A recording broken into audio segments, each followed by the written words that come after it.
So the talk today is about the complexity of PTSD for people living with HIV, and I think you'll see a lot of links between some of the talks that we've recently had in the series on substance use and some of the talks to come, particularly the next one on interpersonal violence. It's a really big topic, so by no means are the slides comprehensive. There's a lot of stuff out there in the literature and in the clinical world that isn't necessarily going to be covered, and that's just because it's such a big topic to sort of whittle down even to an hour and a half that we have. I have nothing to disclose. I'm not being given any money through grants or pharmaceutical companies to be here today. This is sort of our outline, what we're going to go through. We're going to talk a little bit about PTSD because it's such a varied audience. Some of this may be basic for some of you, some of it may be at a higher level for others, but hopefully it will be at a level where we can all sort of go through the content together. We're going to talk a little bit about diagnosis, just touch on kind of physiology behind PTSD. We're going to talk about risk factors because that's a very important part of why somebody ends up sitting in front of us with a diagnosis of PTSD after experiencing trauma. We'll, of course, make the link to HIV and spend a good chunk of time talking about that, and then get into trauma-informed care and treatment modalities, so looking at how we can help treat these patients from a variety of different perspectives. Okay, so diagnosis and physiology. One of the most important things that I want to say is that trauma doesn't equal PTSD. So not everybody who experiences a trauma is going to then end up with a diagnosis of PTSD and seeing one of us in the room.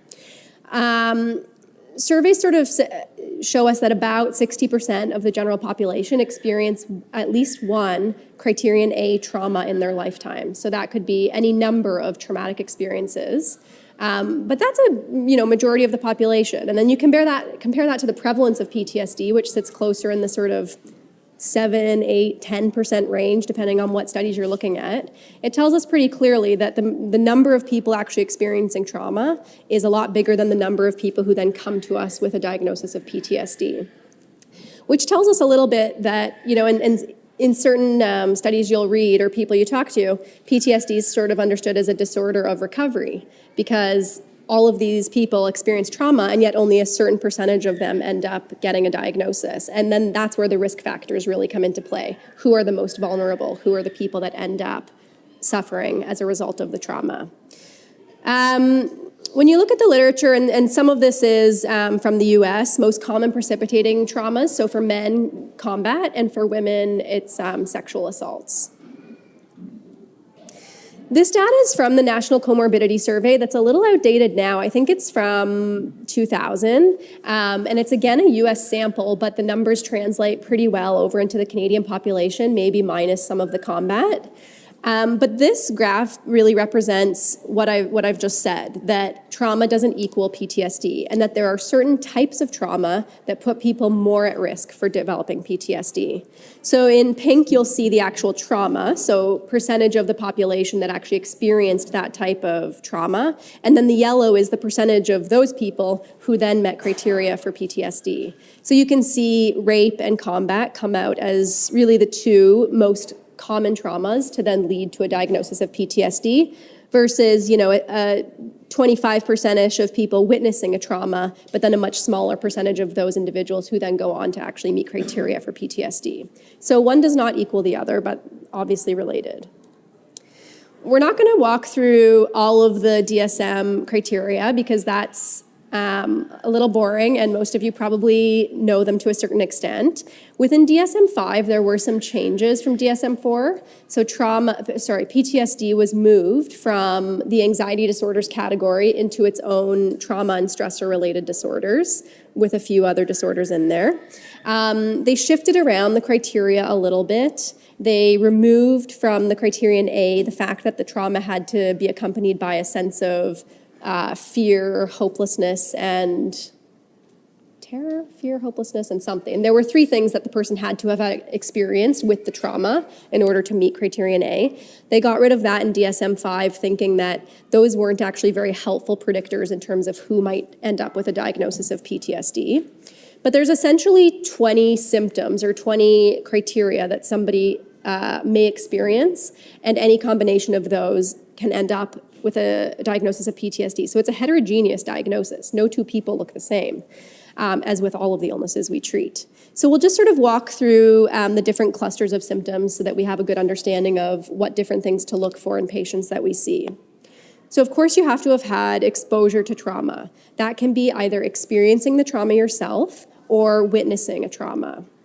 There's also part of the criteria that say, you've either witnessed the event itself or aversive details of the event. And this is meant to sort of capture first responders. So for example, police officers or fire people, firewomen, firefighters, cold brain, showing up at a scene of an accident and there's, body parts or blood or dead people. They haven't actually witnessed the accident happen, but they've witnessed the aftermath. So they might also meet that criterion A if they've seen sort of pieces of the event. The intrusion symptoms are important. So people have to have some element of re-experiencing, whether that's nightmares, whether that's flashbacks, which are conceptualized as sort of dissociative experiences, so out of body, out of mind, where the world around you might not feel real, you might not feel real. People will describe sometimes very vividly being back in the moment of the trauma and smelling and feeling and hearing things that they experienced then. But they can also experience physiological reactions, so heart racing, feeling short of breath, for example, and psychological distress in response to triggers. Those triggers can be external, so people, places that remind you of the trauma, or they can be internal, so actual memories, thoughts, feelings that remind you of the trauma. But there has to be some level of intrusion symptoms. There also has to be avoidance, and that can be avoidance of either internal or external triggers. And of course, this is very specific to whatever trauma the individual experienced. So you'll hear people talk about, feeling distressed or feeling dysregulated when they hear a couple fighting, if they have a history of, maybe physical abuse in childhood or a lot of witnessed spousal abuse as a child. So the avoidance is in keeping with what they experienced within their trauma. The next section is where things can become a little bit difficult because there's a lot of overlap with other disorders that we diagnose and treat. So it's the negative alterations in cognitive mood, and this can be made up of a variety of different symptoms. People can describe amnestic periods for either sections of the trauma or the entire trauma itself sometimes, maybe only remembering little bits here and there. People can describe almost cognitive distortions, persistent negative beliefs about themselves, the world around them. This can be accompanied with a lot of shame, self-doubt, guilt. And then people can have some of the other symptoms that we see within mood disorders, anhedonia, social isolation, the detachment that we can see with depression. The E criteria is alterations in arousal, and so this is really linked to some of the physiological changes that can happen with trauma. So people will describe hypervigilance, they can describe feeling more easily startled. The hypervigilance came up a lot in the female veteran population that I worked with in San Francisco. So for PTSD, the disturbance has to be present for greater than 1 month. And we'll talk a little bit about acute stress disorder on the next slide. But you have to have had symptoms for at least 1 month to meet criteria. And for all of the diagnoses that we treat within the DSM, there has to be some level of distress or functional impairment. Otherwise, people may have symptoms of PTSD but may not actually meet criteria for PTSD. And lastly, just like with all of the disorders we treat, the symptoms can't be secondary to substances alone or to another medical condition. DSM-5 didn't like general medical condition, now we call them another medical condition. So this slide just sort of shows the link with acute stress disorder. So you'll see trauma happens if there are symptoms of PTSD, and acute stress disorder is really sort of a cluster of all of the different PTSD symptoms. If those are experienced within the first month, 3 days to 1 month after trauma, somebody could meet criteria for ASD. It came in to the DSM, I think DSM-4, and there was some concern around this diagnosis, people worrying that it would be over-pathologizing people who experienced trauma and had maybe normative reactions to something horrific that they experienced or witnessed. But the sort of counter-argument to that was it might actually allow for some interesting longitudinal research in terms of identifying people who meet criteria for ASD, who's most likely to then end up getting a diagnosis of PTSD, and what are some of the factors that make an individual vulnerable in that first month. So it's still in DSM-5, although in DSM-4 there was a greater emphasis on dissociation, in DSM-5 not so much. And the emphasis on the dissociative symptoms was mostly acknowledging the fact that if somebody is kind of out of touch with their emotions, out of touch with the experience of trauma, they may not actually be processing the emotions of what happened, and then that can then later build up to come out in symptoms of PTSD later. DSM-5 also has a specifier. So if somebody experiences a trauma, has no symptoms for 6 months, and then starts having symptoms, then they get with delayed expression. There's also a specifier of with dissociative symptoms, and this is for people who experience quite significant derealization, depersonalization. So that's sort of the diagnosis in a nutshell as per DSM. If we talk a little bit about differential, we look through those symptoms and you realize, well, I see a lot of patients where they have symptoms that sound like those, but they don't have PTSD. They have all kinds of other things, or maybe comorbid something and PTSD. What comes to the top of your mind in folks who you regularly see? What's on that differential when you see somebody and you're questioning PTSD? I was going to just say adjustment disorder. Yeah, adjustment disorder, for sure. What else? Any thoughts? Shout them out. Anxiety? Yeah, for sure. Anxiety. Yeah, absolutely. Especially if you have someone coming in and they're describing like panicky symptoms or agoraphobia, not wanting to leave the house. Definitely. Any other thoughts? Oh, okay.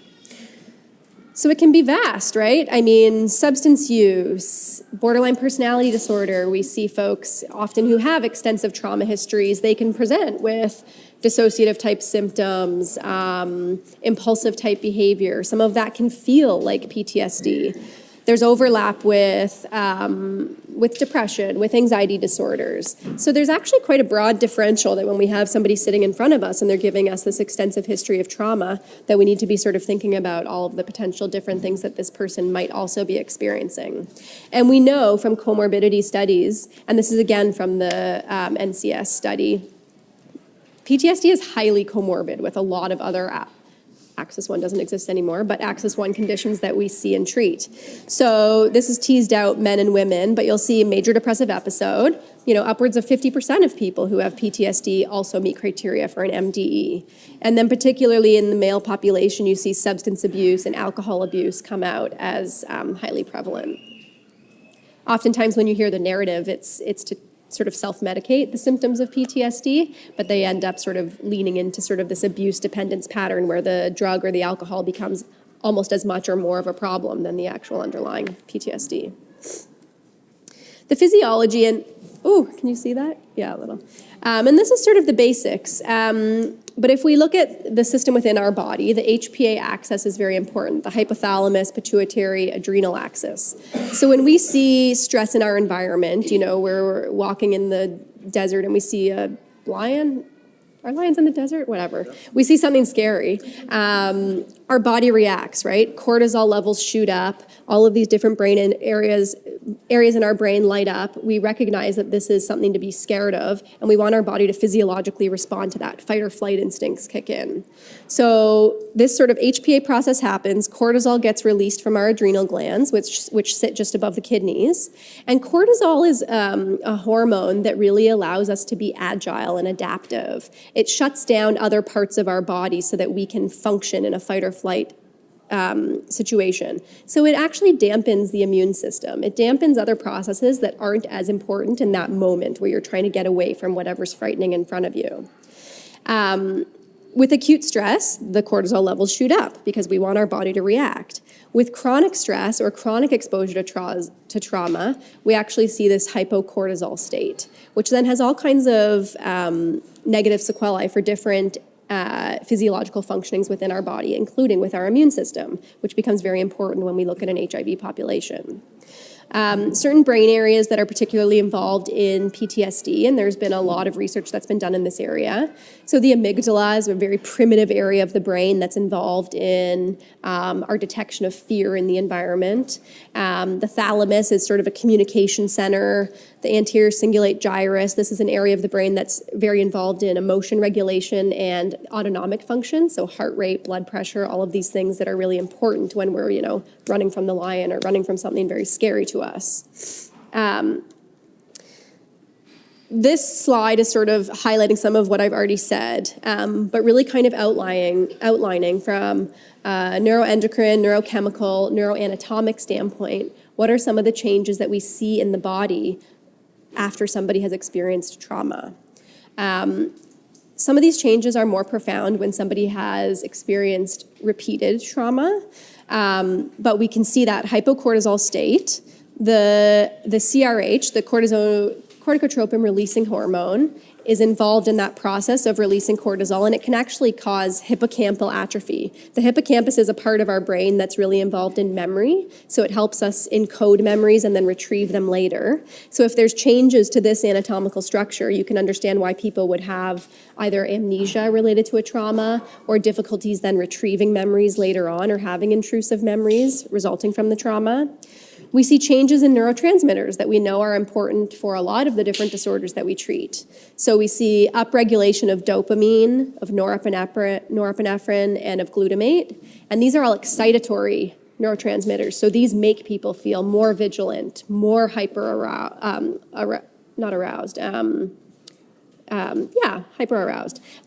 with an easier startle reflex because people sort of feel physically more on edge. We see a downregulation of serotonin and GABA. These are inhibitory neurons. So this sort of interferes with our body's own anxiolytic system, what allows us to stay calm and keep calm in moments of stress.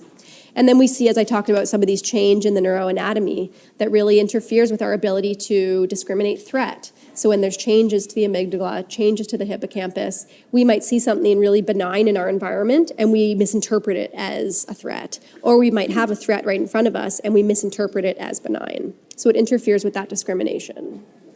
So we talked about trauma doesn't equal PTSD. So then this sort of leads to the question, well, why? Why does that, 8 to 10% of the population who have PTSD, why are they the ones who show up in our office compared to the 60% of people who have experienced some of the same traumas as that group? What I want to do is, as a group, kind of brainstorm, what are some of the risk factors? What makes somebody vulnerable to developing PTSD? You'll see people sort of categorize risk factors in different ways. One way that I often do it with patients is biological, psychological, social risk factors, kind of teasing out the full spectrum of what's happening at a body level, a mind level, the world around them level.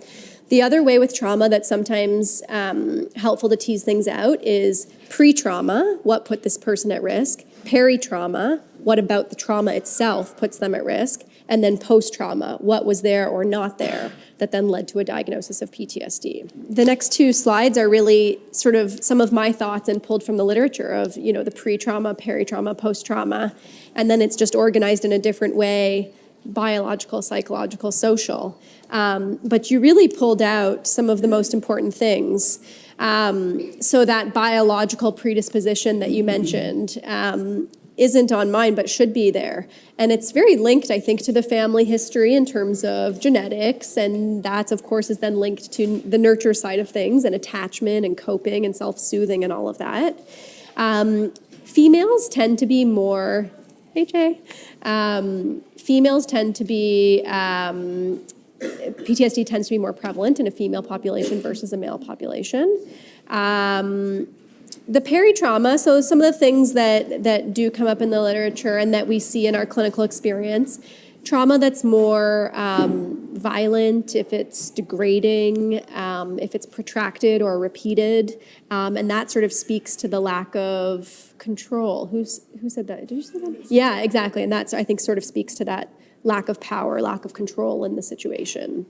And then post-trauma, right? We touched on the poor social supports, the access to service, to treatment. So it's pretty clear that we can, from this list kind of capture, well, who would be at most most at risk for then developing PTSD. It's probably not the people who have stronger, secure attachments, who have good coping styles, who have a number of supports in place, who don't have psychiatric comorbidities, who are kind of biologically non-predisposed. I mean, when you review that list, it feels like everybody should then end up with PTSD. But some people have more reserve than others in terms of coping with it. So then this is just, oh, that shrunk down. This is just sort of organizing things a little differently. And I think it's a helpful thing to do actually when you're considering the patient sitting in front of you, trying to understand on your own, and maybe even having the discussion with them. What are the things that put you at risk? Why are you sitting here compared to someone else who has experienced that same trauma but is not in my office? And it helps us kind of understand the narrative of this person's life, and that can become very helpful when we get into more psychotherapeutic sort of strategies to help them get through the trauma. So now we're going to talk a little bit more about PTSD and HIV, of course, and very connected, obviously sort of relevant to why we're here. Very interesting. So there's not great Canadian studies, so forgive the US data.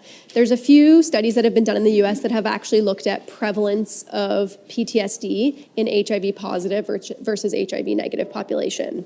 Estimates sort of sit around 30 to 50%. There was one meta-analysis that looked at numbers in a female population and it hovered around 30%.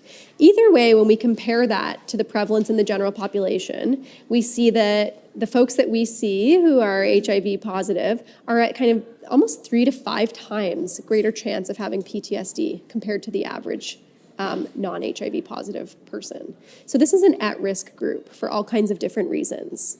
Over the next sort of slides, I've kind of organized things similar to how we talked about risk factors, sort of pre-HIV, what puts some of the patients that we see at risk for then becoming infected. During the diagnosis, how does that function as a trauma and lead to potentially PTSD? And then after somebody actually has a diagnosis of HIV and PTSD, what's the interplay there? So that's kind of how we're going to look at things. So pre-HIV, we have to look at much of what you're talking about with the sort of the attachment style. So we if you consider kids growing up in violent homes, neglectful homes, scary homes, these are kids who fail to develop a secure attachment, meaning that they have grown up without a caregiver or a parent who have provided consistent, loving, protection, nurturing, safety when kids need it the most. So these kids then grow up and they go out into the world, and naturally they kind of assume that the world is a scary place and that people may hurt them. People will most likely hurt them because the folks who were actually supposed to protect them and care for them when they were young were the ones who were actually being violent. So this can lead to insecure attachment styles, which make relationships very difficult. This can impair somebody's ability to actually build trust, which becomes really tough for us when we're trying to build a rapport and move forward with treatment in somebody who's kind of marginally engaged with us. The childhood trauma, specifically if it's kind of physical, sexual in nature, can lead to difficulties with self-image, including body image. And really this whole cluster of sort of problems that emerge from somebody being, just a little one can lead to re-victimization, re-traumatization. So this actually puts people then at risk for alcohol, substance use, which can lead to risky sexual behavior. It puts people at risk for impulsive behavior, which can lead to risky sexual behavior. It puts people at risk for getting into power dynamics in relationships where they may become more submissive, not being able to negotiate safe sex, and that then also puts people at risk for transmission for HIV. So you can see how before a diagnosis of HIV is even made, somebody with this type of background is already at high risk for then getting into a situation where they could be infected.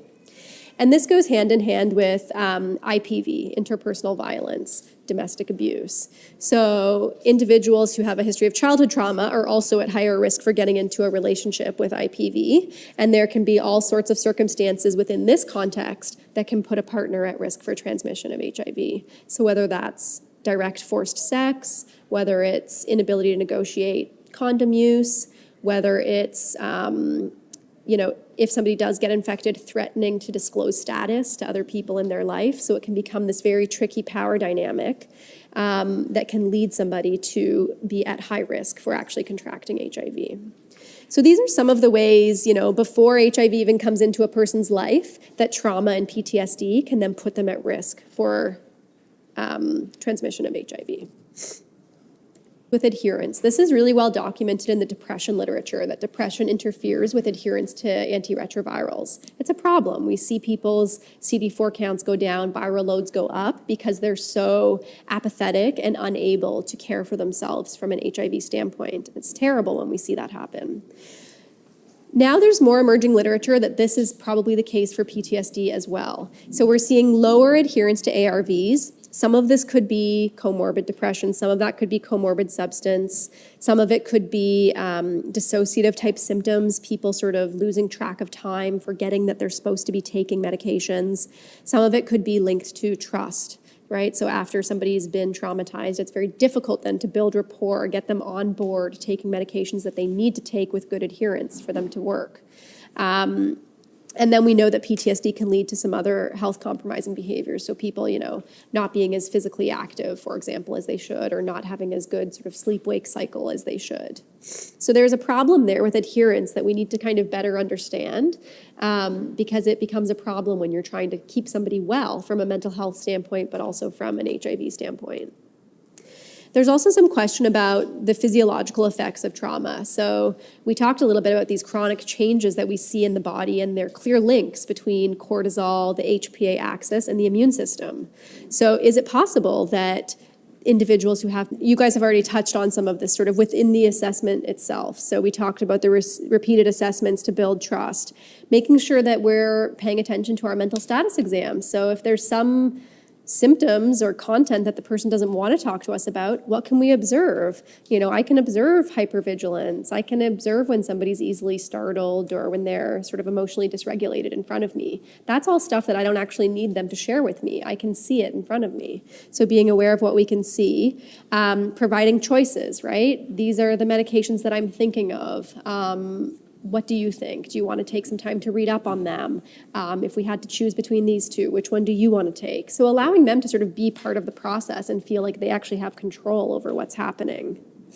And screening can be a really important thing. So this is less important in the mental health setting because we're typically asking the questions and doing our diagnostic screens.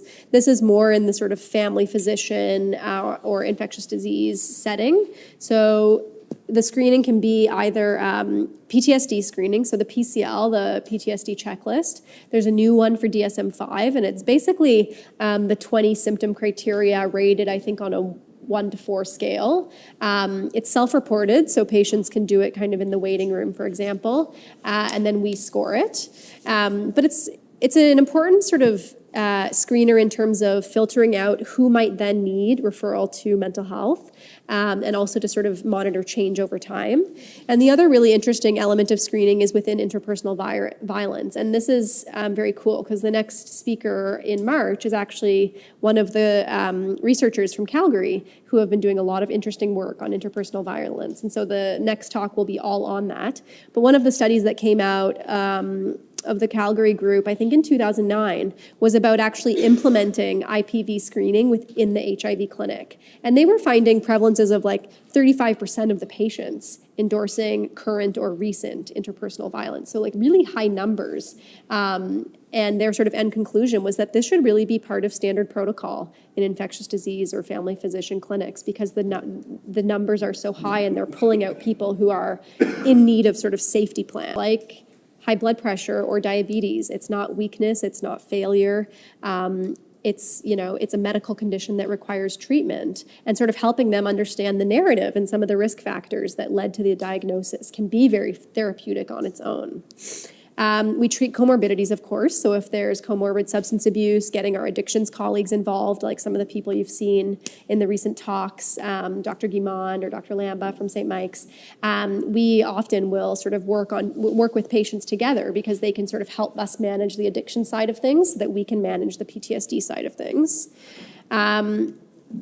From a medication standpoint, just very briefly, there's no clear indication for treatment of acute stress disorder with medications that I prescribe. Some of the more common ones that we use to treat PTSD are the SSRIs, selective serotonin reuptake inhibitors. So these are like the Prozac, Paxil, Zoloft, some of those names might be familiar. Those are really considered first line for PTSD. Not for ASD. There's some evidence for low-dose antipsychotics. Prazosin is used a lot in the US in the veteran population for nightmares and hypervigilance. There's some concern that anxiolytics, so the benzodiazepines like the diazepam, lorazepam, clonazepams, can actually make symptoms worse because they can contribute to dissociation. And then there are a lot of HIV considerations for the prescribing that we do. So there's a lot of interactions that can happen on a metabolic level in the liver. So for example, if somebody was taking ritonavir, we would need to be cautious in terms of our dosing because ritonavir can increase the dose level of medications that we prescribe. So it's very relevant what antiretroviral somebody is on. And then we also have to be aware of antiretrovirals that have psychiatric side effects that can actually look like PTSD symptoms. So with some of the integrase inhibitors, we see sleep disturbance. With a medication like efavirenz, we can see emotional dysregulation. The psychotherapy side of things, so there's good evidence for cognitive processing therapy, CPT, and this is a type of sort of obviously cognitive-based therapy that allows people to process their trauma by building a narrative to really help understand the emotions behind the trauma and some of the guilt and the shame that sort of keeps those symptoms of PTSD as part of their day-to-day life. Prolonged exposure is really for patients who are symptomatically fairly well. You can imagine you don't want to start doing exposure with somebody who is highly symptomatic because you're sort of bound to fail. Exposures are done slowly and in a hierarchical fashion so that you're starting with very small exposures to an element of the trauma and kind of building on that. There's EMDR, which I have no clinical experience with, but it does come up in the literature. And it's basically recall of traumatic events coupled with sort of oscillating eye movements. And it's in the guidelines as a treatment, but it's difficult to sort of find this in a hospital setting. There's DBT adapted for PTSD. There's high comorbidity of PTSD and borderline personality, so DBT can come in as a useful skill. And there's also IPT, which actually isn't trauma specific, but one of the focus areas of IPT is transitions, and diagnoses of illnesses like HIV count as one of the transitions. So I do IPT actually with quite a few of the HIV positive folks who I see in helping them cope with the diagnosis, but not from a trauma perspective. So on that note, here are just some final thoughts. Keeping in mind that the most common response to trauma is distress and recovery. Most people get well after they've experienced trauma. There's a smaller percentage of people, based on all of the risk factors that we talked about, who then end up in one of our offices with symptoms of PTSD. There's a very complicated relationship between HIV and PTSD. So trauma itself can be a risk factor for contracting HIV. HIV can then be a risk factor for going on to meet criteria for PTSD. There are some concerns that PTSD in of itself, much like depression, might actually interfere with antiretroviral adherence and can interfere with obviously CD4 counts, viral loads, and becomes very clinically important as people kind of progress or get unwell from an HIV standpoint because of their mental health symptoms. And lastly, I would just encourage everyone to sort of strive for a trauma-informed approach to care that we provide for patients. Screening is important and asking the question is important. There are treatments that work, but we don't know who to treat if we're not asking the right questions and making the right diagnoses. So I will leave it at that. If there's any last questions, feel free to ask now or come on up. I'll be around for a little bit, but I know we're sort of getting near the end. So thank you for your attention and time.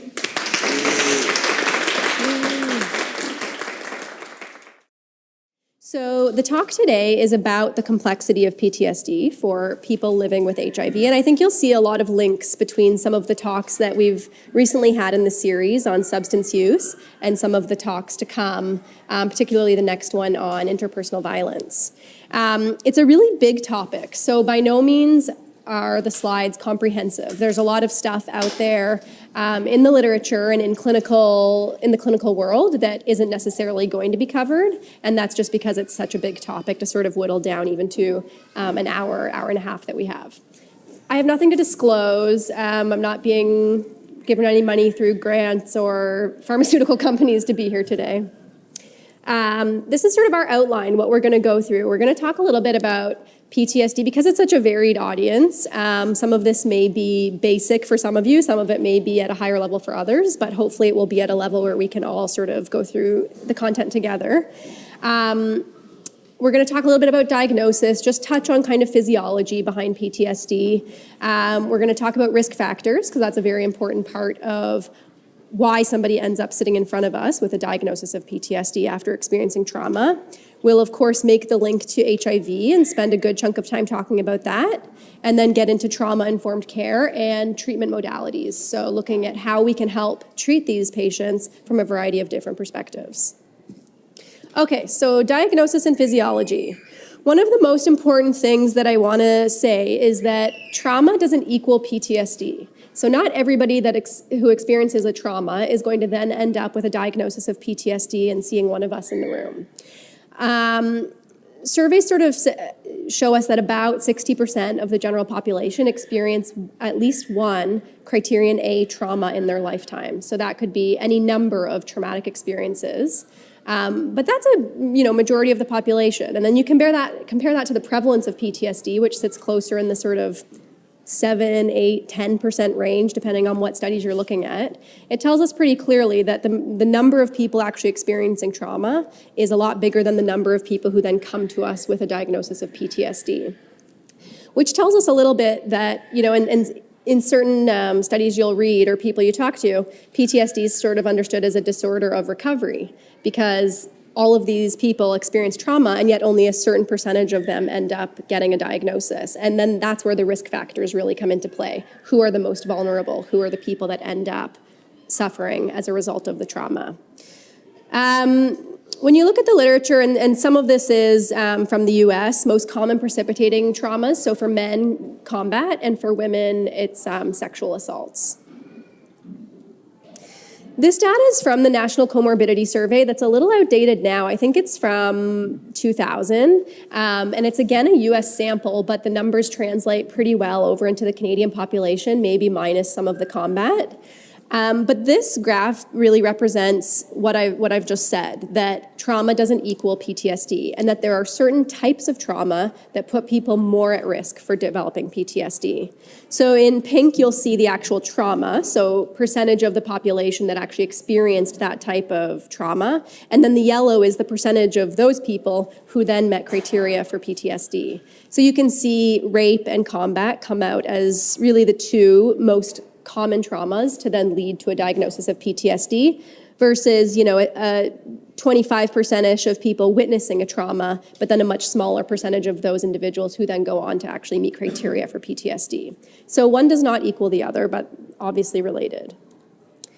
We're not going to walk through all of the DSM criteria because that's a little boring, and most of you probably know them to a certain extent. Within DSM-5, there were some changes from DSM-4. So PTSD was moved from the anxiety disorders category into its own trauma and stressor-related disorders, with a few other disorders in there.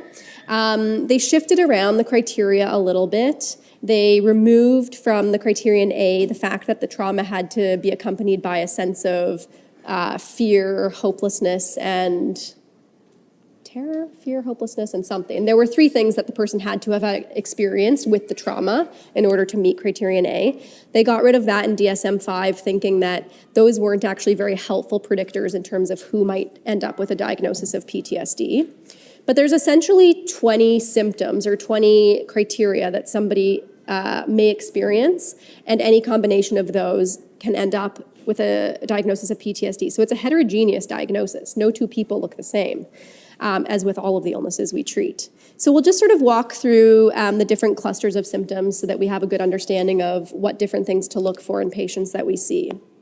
So of course you have to have had exposure to trauma. That can be either experiencing the trauma yourself or witnessing a trauma. There's also part of the criteria that say, you've either witnessed the event itself or aversive details of the event. And this is meant to sort of capture first responders.